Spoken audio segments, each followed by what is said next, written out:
অনুসরণ করেছে বলে অভিযোগ উঠেছে। এই ঘটনায়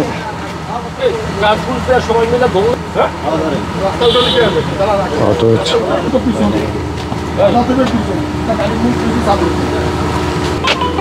নাম বলতে পারি না, চিনি না তো।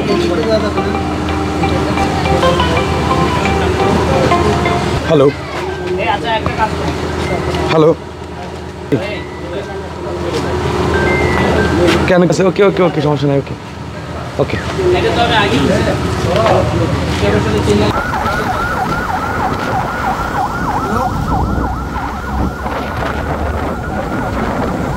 উলপুর গ্রাম, এখানে আজকে সকালে আমাদের নিয়মিত টহলের অংশ হিসাবে আপনারা জানেন যে আজকে এনসিপির একটা প্রোগ্রাম ছিল গোপালগঞ্জে।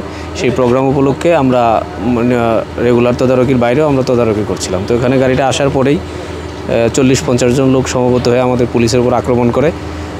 যেহেতু আমাদের পুলিশের ছিল আপনার 4 থেকে 5 জন, আমাদের 2 জনকে মারাত্মকভাবে আহত করে, আর আমাদের অস্ত্র রেখে আমাদের গুলিও কেড়ে নিতে চাইছিল, কিন্তু পারে না। আমরা সেটা আমাদের কাছে রাখতে সক্ষম হয়েছি, আর আমাদের গাড়িটাতে তারা অগ্নিসংযোগ করে।